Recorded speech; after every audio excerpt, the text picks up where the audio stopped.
The naval arms race between Germany and Britain in the years leading up to World War I had led to the construction of even more powerful and heavily armed battleships. The two fleets were evenly matched in terms of numbers and firepower, but there were significant differences in tactics and technology.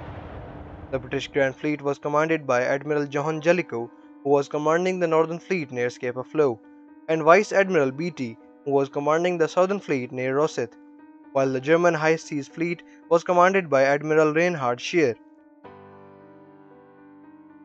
The battle was the culmination of a long-running naval arms race between the two nations and was expected to be a decisive engagement. The British fleet consisted of 28 battleships and 9 battle cruisers, while the German fleet had 16 battleships and 5 battle cruisers. Both sides also had a significant number of smaller ships, including destroyers and torpedo boats. The German High Seas Fleet was designed to fight close to shore, with a focus on short range, rapid fire guns that could engage enemy ships at close range. In contrast, the British Grand Fleet was designed for long range engagements with larger guns that could fire at greater distances. The British fleet also had a significant advantage in terms of intelligence thanks to its code breaking efforts that allowed it to intercept and decode German naval communications. The battle began on the morning of May 31, 1916, when the German fleet, which had been trying to lure the British fleet into an ambush, was spotted by British cruisers. The British fleet was split into two main groups, with Admiral Jellicoe's Grand Fleet in the north and Vice Admiral Beatty's battle cruisers in the south. The two groups began to converge on the German fleet, which was sailing in a line ahead formation. The battle cruisers engagement between Beatty's ships and the German battle cruisers was one of the most intense and dramatic parts of the battle. The British battle cruisers were faster and more maneuverable than the German ships, but they were also more vulnerable due to their weak armor.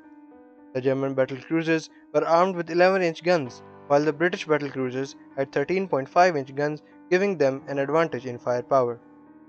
The engagement began when Beatty's ships spotted the German battle cruisers and opened fire. The Germans responded with accurate salvos, hitting the HMS Lion and causing serious damage. The British ships responded with their own accurate fire, causing significant damage to the SMS Seydlitz and the SMS Derfflinger. However, the battle took a turn for the worse for the British when the HMS Queen Mary was hit by a shell and exploded, sinking in just a few minutes with the loss of all but two of its crew. The explosion was caused by a catastrophic failure of the ship's ammunition stores, which had been hit by a shell. As the main fleets converged, the battle turned into a massive gunnery duel, with both sides firing salvos at each other from long range. The Germans had an advantage in that they had more advanced gunnery technology which allowed them to fire more accurately at longer ranges. However, the British had a numerical advantage with more ships and heavier shells that caused more damage to the German ships. The tactical stalemate of the battle has been the subject of much debate and analysis over the years. Some historians have criticized Jellicoe for being too cautious and not taking more risks to engage the German fleet. Others have pointed to technical issues such as the quality of the British shells and the fact that the German ships were faster and more maneuverable. Despite the tactical inconclusiveness of the battle, it had significant strategic implications.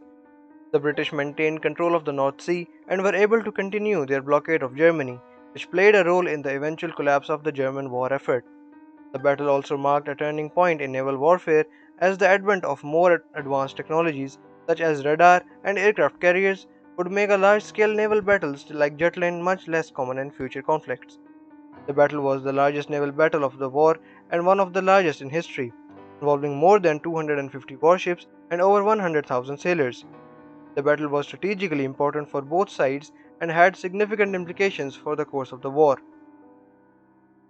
The German High Seas Fleet had hoped to engage and defeat the British fleet in a decisive battle that would allow them to break the British naval blockade and gain control of the North Sea.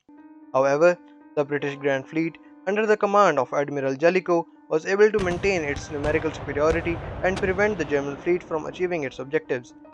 The battle also highlighted the limitations of the battleships as a weapon of war. The development of new technologies such as submarines, torpedoes, and aircrafts would eventually make the battleships less relevant in naval warfare. The Battle of Jutland was one of the last major battles in which battleships played a decisive role.